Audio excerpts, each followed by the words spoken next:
Ils n'ont rien dans la tête pour le pays. Ils n'ont aucune vision. Vous allez les trouver et dans l'opposition, vous les trouvez et dans la majorité. Ces hommes et ces femmes ne pensent qu'à leurs émoluments. Ces hommes et ces femmes ne pensent qu'à leur vie. Personne ne pense à l'électricité pour le pays. Personne n'imagine l'eau pour le pays. Personne n'imagine des routes pour le pays, les hôpitaux. Personne n'en pense. On est dans un engrenage et vous avez notre président qui s'est dit il faut aller doucement parce que si je casse ici, on va me taxer des dictateurs. Si j'ai fait cela, on va dire que mais c'est ça aussi notre plus grand problème. La possibilité, c'est qu'on avait raté l'occasion de dissoudre l'Assemblée nationale. Si on avait dissous l'Assemblée nationale, on n'en serait pas là aujourd'hui. Croyez-moi sur parole, on n'en serait pas là. Puisque ceux qui ont baby saki yango, to buka qui Assemblée nationale, depuis la période où rassurez-vous qu'il y aurait eu d'autres théories pouvant nous aider à arriver à un autre objectif. L'État dit nous voulons mener des politiques en termes de médecine. L'État donne l'argent aux universités pour faire des recherches. Ces universités-là, place Bokeli, c'est l'âme d'un peuple, place Evandi, ils imaginent maintenant. Non, dans 50 ans, on va être exposé à telle maladie, à telle maladie, à telle autre maladie. Puis il y a une autre catégorie, comme je dis, les spirituels, qui imaginent maintenant, qui disent non, dans 50 ans, voici les problèmes qu'on aura.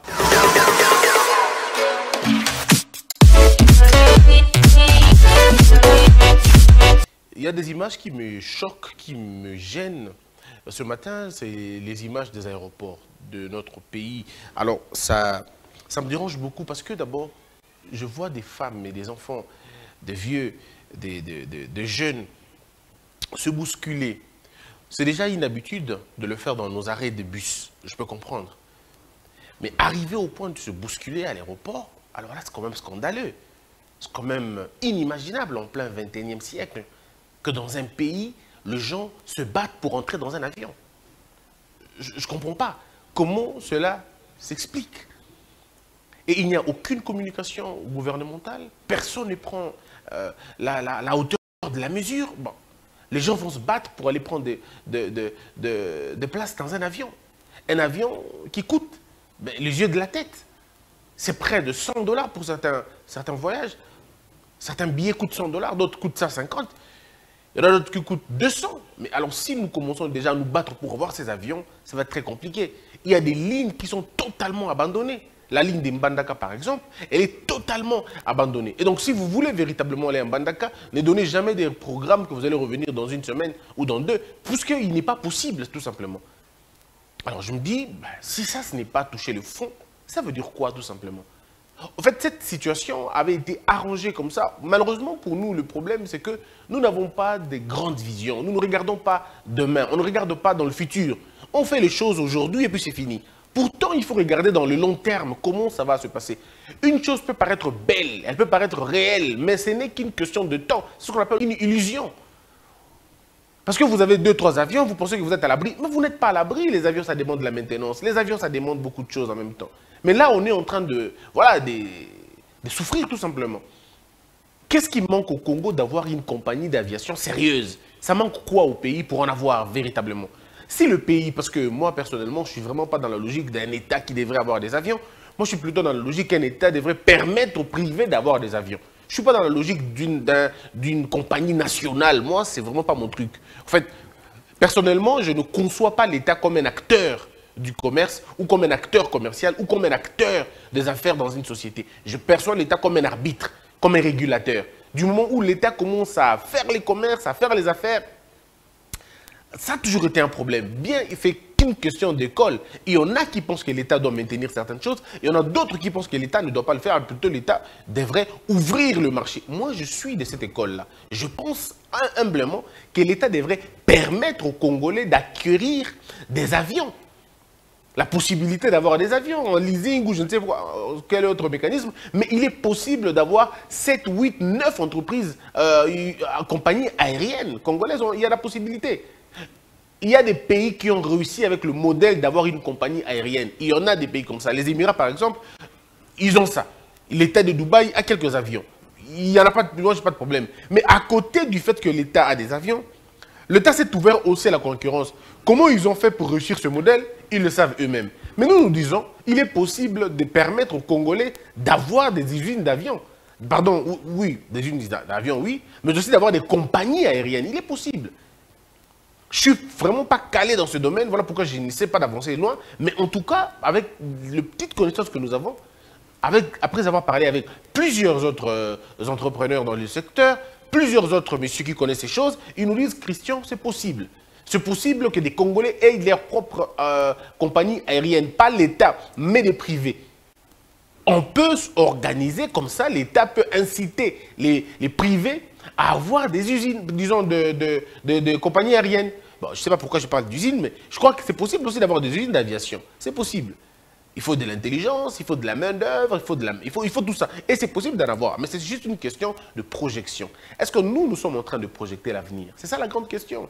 Sommes-nous en train, nous, de projeter l'avenir? Puisque si nous ne projetons pas l'avenir, ne vous en faites pas, rien ne va être bon.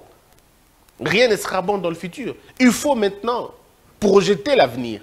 Il faut maintenant voir ce qu'on va faire dans 20 ans, dans 30 ans. Qu'est-ce qui va se passer? Un homme, je vais dire, il y a la différence entre le peuple, je dis la masse, comme le dit Nietzsche, et les gouvernants dans l'idée de Machiavel, les gouvernants dans l'idée de Tocqueville, le gouvernant dans l'idée de qui d'autre, de Spinoza ou bien d'autres. Tous pensent que les gouvernants sont des visionnaires. C'est des hommes capables de lire le futur, de percevoir le futur, d'aller même vers le futur et voir comment ça se passe dans le futur et revenir préparer le peuple pour aller dans le futur. C'est ce que les dirigeants des Émirats ont fait. Les dirigeants des Émirats avaient voyagé. Ils étaient encore en 1975, ils voyaient déjà en 2035. Ils se disaient déjà comment nous allons contrôler le tourisme mondial à partir des années 2010, 2015, 2020. Et ils l'ont fait, plus tôt qu'ils le pensaient. Le projet, c'était pour eux, par exemple, à partir déjà de 2025, qu'ils soient la plaque tournante du monde. Mais en 2018, ils avaient déjà réussi à être la plaque tournante. En 2016, ils réussissaient déjà à pénétrer les circuits. En 2018, c'était le top. Ils avaient déjà atteint toutes leurs assignations en termes de tourisme. Ils ont fait les max des visites. Ils ont fait les max de ressources. Ils ont fait les max. Et aujourd'hui, en 2022, ils sont dans les dividendes. Mais les nouveaux dirigeants de Dubaï d'aujourd'hui sont déjà en train de penser Dubaï de 2040. De Dubaï de 2050, ils pensent déjà à ce que Dubaï sera en 2060. Il est possible que personne d'entre eux ne soit vivant en ce moment-là. Mais ils imaginent, puisque les rêves traversent même la mort. Mais ici, vous avez des hommes et des femmes qui ont peur de rêver demain. Ils sont tellement préoccupés à leur précarité d'aujourd'hui qu'ils n'imaginent même pas ce qui va se passer demain. Lorsque vous avez dans un pays les gouvernants qui dorment, mais c'est très compliqué parce qu'ils se réveillent avec un cauchemar. Et le cauchemar, c'est le cauchemar de la réalité. Mais lorsque vous avez des dirigeants qui lisent l'avenir, qui réfléchissent l'avenir, ils sont haïs au présent, mais dans le futur, ils sont adulés. On pense à eux, on dit, mais ces gens étaient forts. Donc nous pouvons réussir ça pour arrêter cette histoire, ce que je suis en train de voir. Nous pouvons avoir des compagnies d'aviation. On peut en avoir. On peut faire du Congo un véritable carrefour. Ou pour passer dans d'autres pays, vous devez d'abord passer chez nous. Nous pouvons devenir un véritable centre commercial. Chez nous, au pays, on doit le devenir. Nous pouvons devenir un vrai marché international où les gens viennent acheter des choses et partir et vendre chez eux. Nous pouvons le devenir si nous voulons. C'est juste une question d'idée. C'est tout ça. Juste une question d'idée, juste une question d'éclairage et de courage. Mais avec votre histoire de démocratie que vous voulez là, ça va être très compliqué. Très compliqué. On va dire, mais c'est quoi la démocratie? C'est quoi le lien? Mais si ça a un lien, vous avez vu avec M. Gorbatchev, vous avez vu ce qui s'est passé avec lui, le gars. Aujourd'hui, aucun pays ne prend plaisir de dire ce qu'il était. Tout le monde dit, surtout la Chine par exemple, on l'appelle un anti-modèle. Pour eux, ce monsieur a sacrifié l'hégémonie de l'URSS au profit d'une certaine démocratie qu'on lui aurait vendue. Et il est perçu comme ça. Bien évidemment, il y a beaucoup d'écoles. Il y en a ceux qui pensent que c'est un anti-modèle, comme la Chine, la Russie elle-même, et beaucoup d'autres pays estiment que ce monsieur-là, c'est lui qui a fait que la Russie, l'URSS s'éclate. Bon, d'autres disent non, c'est un progressiste, c'est quelqu'un qui avait vu que la démocratie devait triompher. Oui, mais la démocratie au profit de quoi? En Chine, il y a un procès contre lui. Le procès, ce n'est pas un procès au sens propre, mais c'est plutôt un procès philosophique, c'est un procès d'idées. On dit, monsieur a sacrifié le développement à cause de la démocratie. Effectivement. C'est pourquoi la Russie a gardé le principe. Développement d'abord, votre démocratie viendra après. Développement d'abord. La Chine a gardé le même modèle. Développement d'abord, la démocratie viendra après. Mais ici, vous voulez commencer avec la démocratie pour attraper le développement. Ça vous prendra beaucoup de temps pour rien. Beaucoup de temps. Voilà qu'on est en train de débattre. Et puis la démocratie coûte cher dans un État comme le nôtre. Ça nous coûte trop cher, votre histoire d'Assemblée nationale, votre histoire de Sénat. Ça coûte à l'État pour rien. Pour rien. Et l'on peut corriger ces choses-là. Il faut une tabula rasa. Il faut véritablement une rupture profonde entre ce qui se faisait hier et ce qui s'est fait aujourd'hui. Il est possible d'avoir un autre système, mais le système qu'il faudra passera pas facile. Ça ne sera pas facile que ça passe, puisqu'il y a des habitudes déjà. Il y a des habitudes, il y a des principes, des pratiques qui parfois contredisent notre développement, qui contredisent l'ambition du développement que l'on peut avoir. Mais malheureusement, les gens sont trop dans leurs histoires. Et c'est très compliqué. Il est possible, n'est-ce pas, de trouver ça. Moi, je crois qu'il est vraiment possible. On ne peut pas dormir. C'est pas possible, quoi. Kinshasa, que les gens,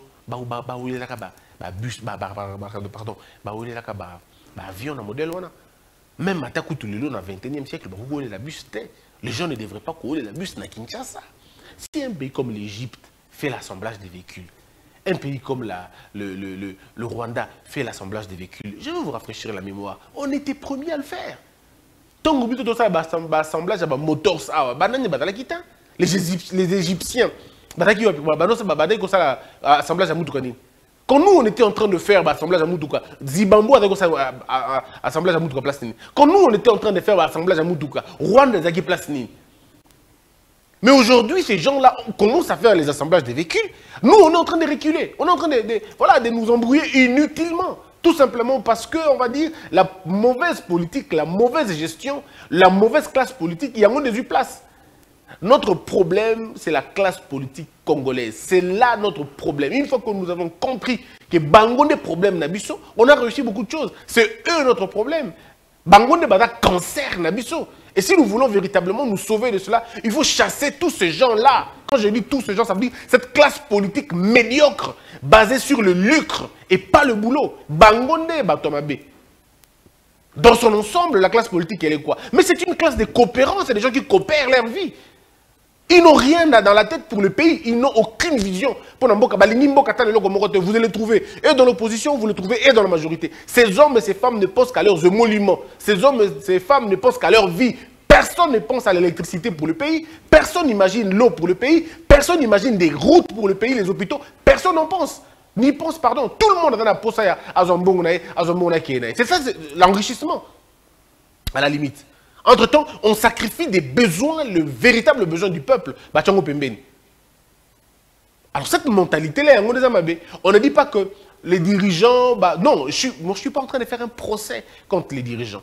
Parmi les dirigeants, il y a des hommes et des femmes qui ont des belles idées. Il y a des hommes et des femmes qui ont une très bonne volonté. En commençant par le président de la République, sa volonté pour bien faire les choses, il a très connu Motutu Amoni. Mais la difficulté qu'il y a, c'est le casting. La difficulté qu'il y a, c'est la sanction. La difficulté qu'il y a, c'est la capacité de changer très rapidement les choses. C'est peut-être ça le problème. Mais ça, c'est parce qu'on est dans un engrenage, en fait. On est dans un engrenage et vous avez notre président qui se dit il faut aller doucement parce que si je casse ici, on va me taxer des dictateurs. Si j'ai fait cela, on va dire que Naza, mais c'est ça aussi notre plus grand problème. Pourtant, la nécessité de casser est là.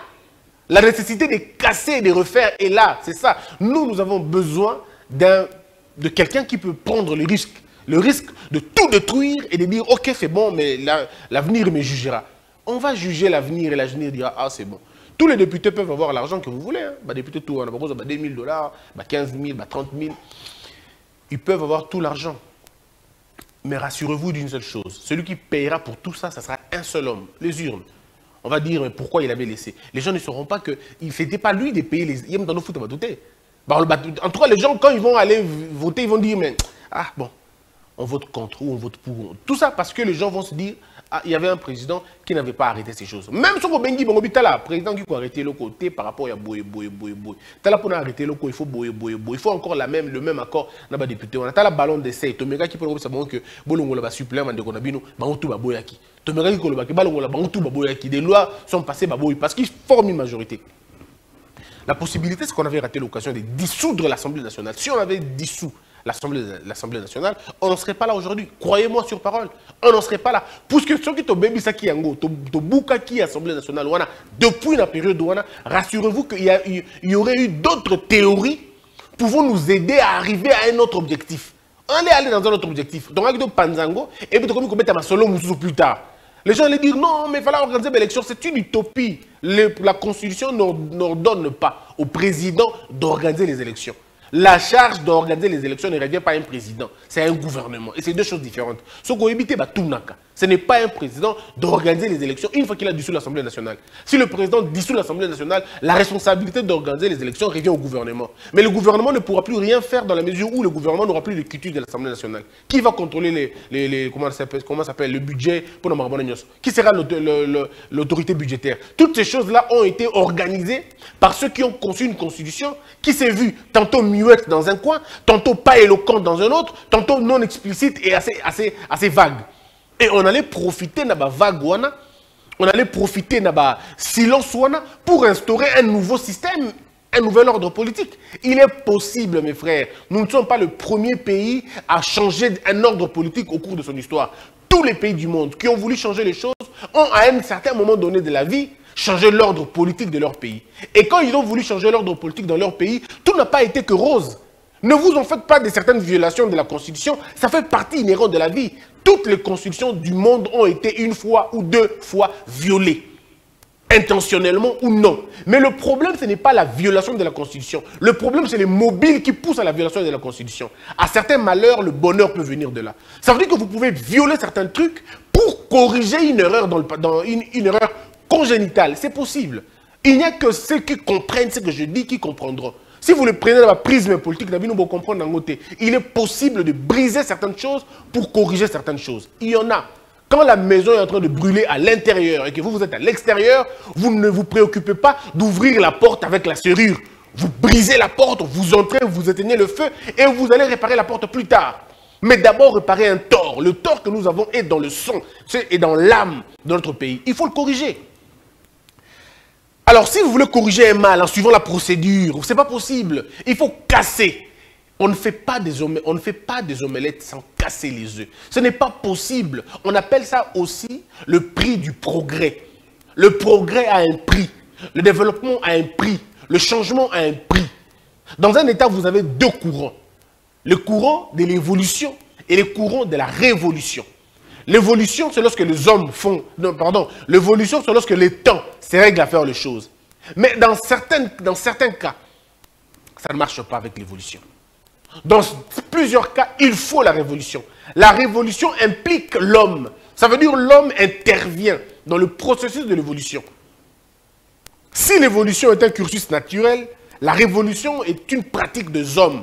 Et nous avons besoin, nous, des révolutionnaires. On a besoin d'un peuple révolutionnaire, on a besoin d'un président révolutionnaire. Un président qui dit, bon, le système tel que nous avons, il est mauvais. Et j'appelle tous les scientifiques, d'abord, les politistes, on les appelle. Et ça, c'est le président qui les appelle. C'est un point de vue. Les présidents les appellent, le grand que nous connaissons dans ce pays, au moins le plus élevé scientifiquement, on les appelle. Et le chef de l'État dit, voici ce que je pense.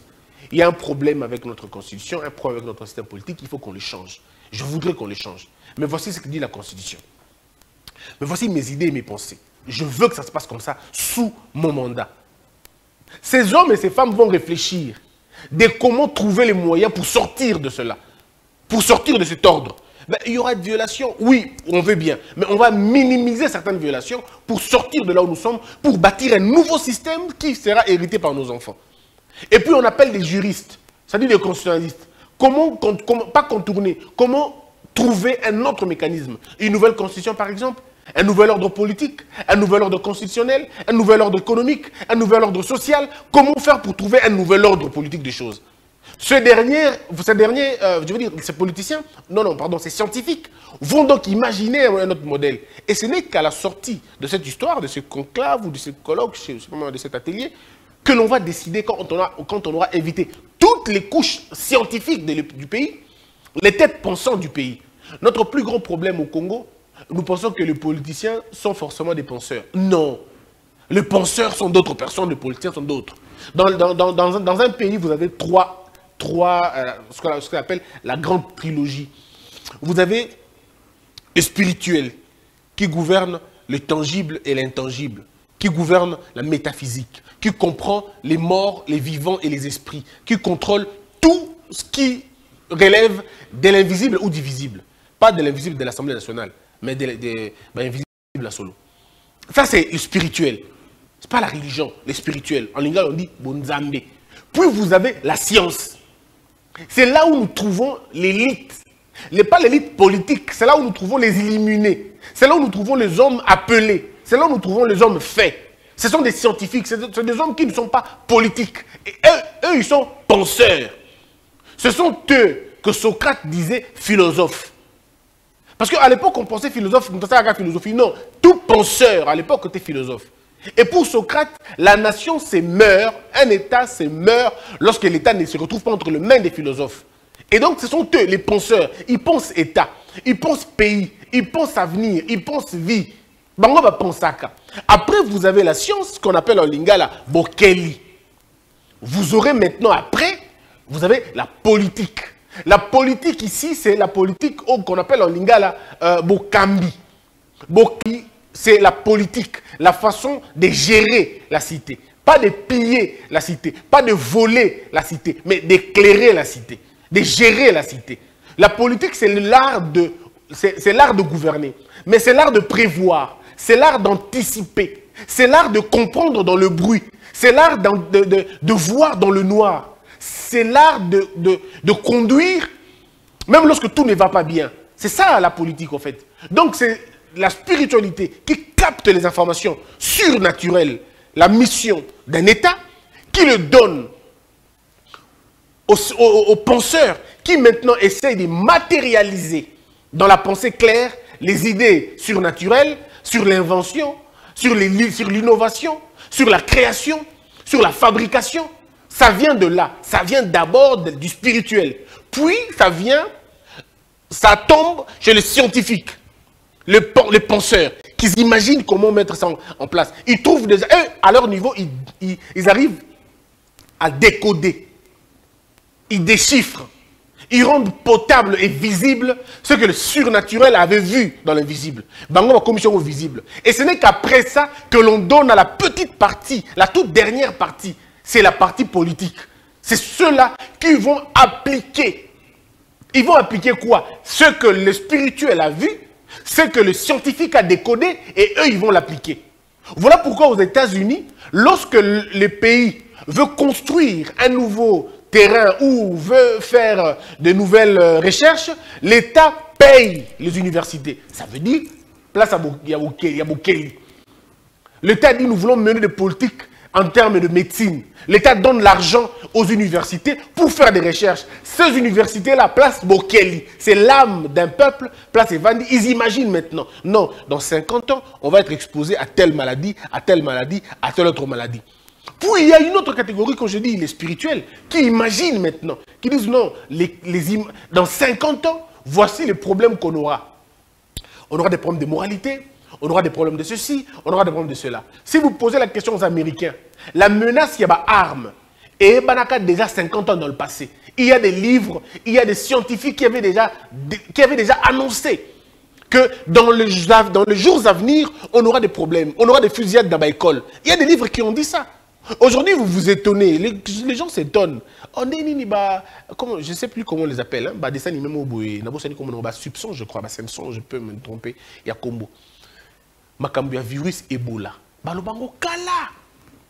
Makambo ya virus il y a qu'on appelle ça encore Covid.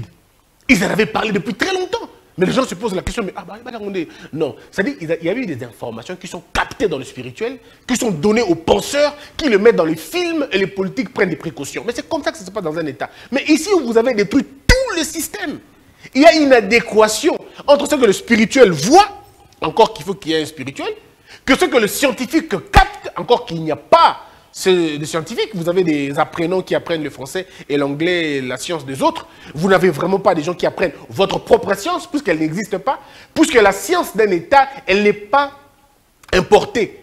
La science d'un État, elle est imaginée.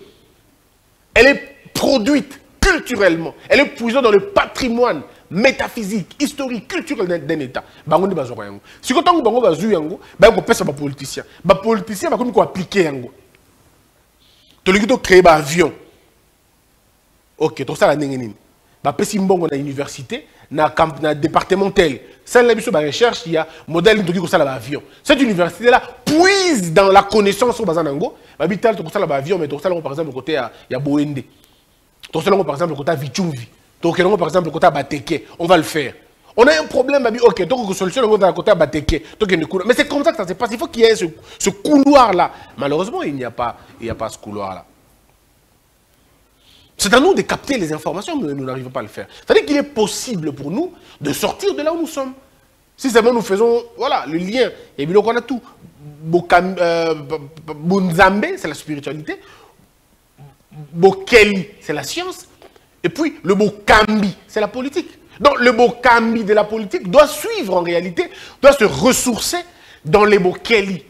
Puisque le Bokeli doit aussi se ressourcer dans le Bonzambe. Maintenant, vous n'avez pas les Bonzambe puisque vous avez un dieu étranger. Vous n'avez pas les Bokeli parce que votre Bokeli, il vient de l'autre. Ça vient encore de l'étranger. Et vous n'avez pas les Bokambi puisque votre Bokambi est orphelin. Lorsque Bokambi est zangi papa et zangi maman, pour papa est Bokambi, na maman est Bokambi, et ali Bokeli, na Bonzambe. Bangomi balende ba bota ka Bokambi. Kasi soki Bokambi na bino eli mo mamu mingi te. Bokambi na bino eli mamu mingi te. Po Bokambi na bino e bat e vandi de l'autre côté. Bokambi na bino eli obel o kwa mon etike moko ba ko tambola ka be boyebo. Po ayibi eloko ko sala te. C'est quand même assez grave, non? Aujourd'hui, en venant au boulot, en route, j'ai vu moi-même avec tout ce qu'on a ça chaque jour. Quand on a tronçon, il y a Kolongwa, place Navandaka, Napona Komati, na ville Awa, Ngamboko da Tangi, Soki, Baluba, ça la infraction. Bakanga kaka na terme ya ba amende. Ngamboko na nzela o kaka na mo tamuke na tamboliona na zui $2800 y en terme ya ba amende. $2800. So na qui Mouniko Kamba. Nangaki na yeba na bi awa mbongo kote bele na mboka na biso. Puisque nous autre source de revenus est une discipline à Congolais. Oui, c'est une source, mais intarissable de revenus. Indiscipline. Et bim, Sakambongo est belé à Kosakanate. Demandez au Canada, demandez aux États-Unis, on va vous dire qu'on ne badine pas dans la route. Mais, sur au ceinture, amende déjà. On discute dans l'hôtel, pourquoi on discute avec toi? Au stationnement Mabé, il y a une amende. Et l'amende, tu payes. Mais le coup, la biso, vous cambiez ça, mamouté, ma cambiez ça, ben bilinga. Attention que vous avez un modèle. Et la ligne de pollution, vous avez un modèle. On peut avoir un modèle. Comme ça peut être dans l'état. Vous avez un modèle qui est sakana mboka. Tu as qui a lobby ba mak ba to la taka ba bomba jolo.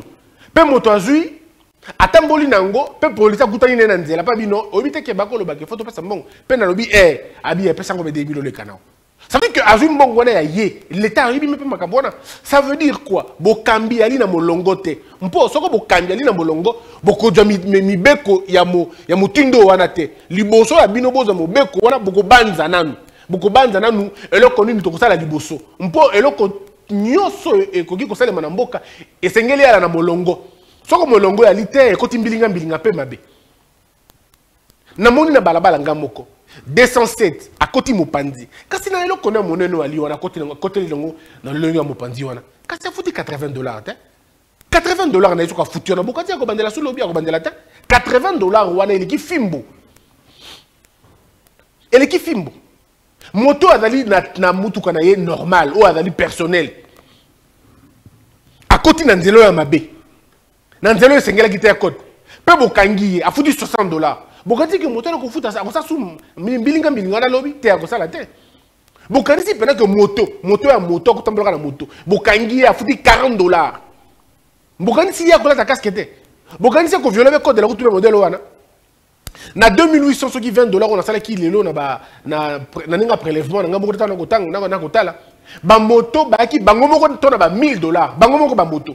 Ba ki to na ba $1000 ya ba amende. Pour kangabe $40. Bomoni po kisa moto aoka kolongo mpasi aoka pena o babenga ka na fouefoué na motema ne Simba beli benga nae. Eloko wana bato bakoka kango te libenga moto kaka lokwa kolongenge pa. Po soko kutani na moto na makambo mbongo. Okangie na mbongo ne akobandela su bojoba te. Mpo bato basaka bojoba mpo nzele imamu te.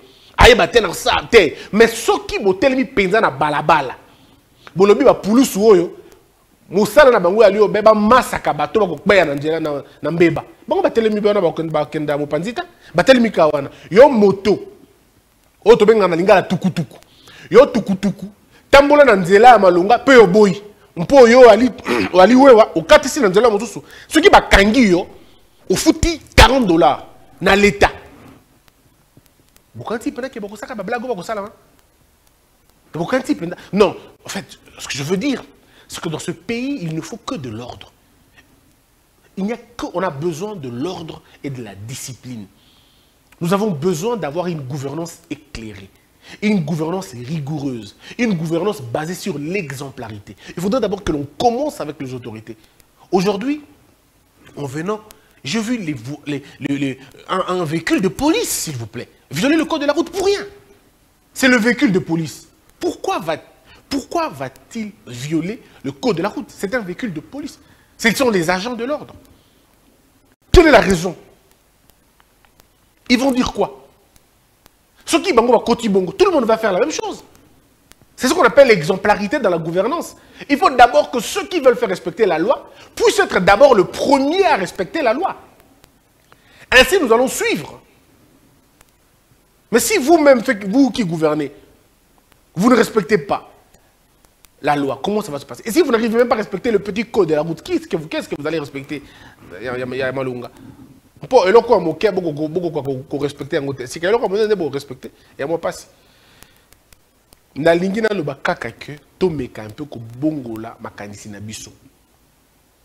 Et comme ngonga o to vande sika moko petolo bate to bongola makambo ya ka bongo te.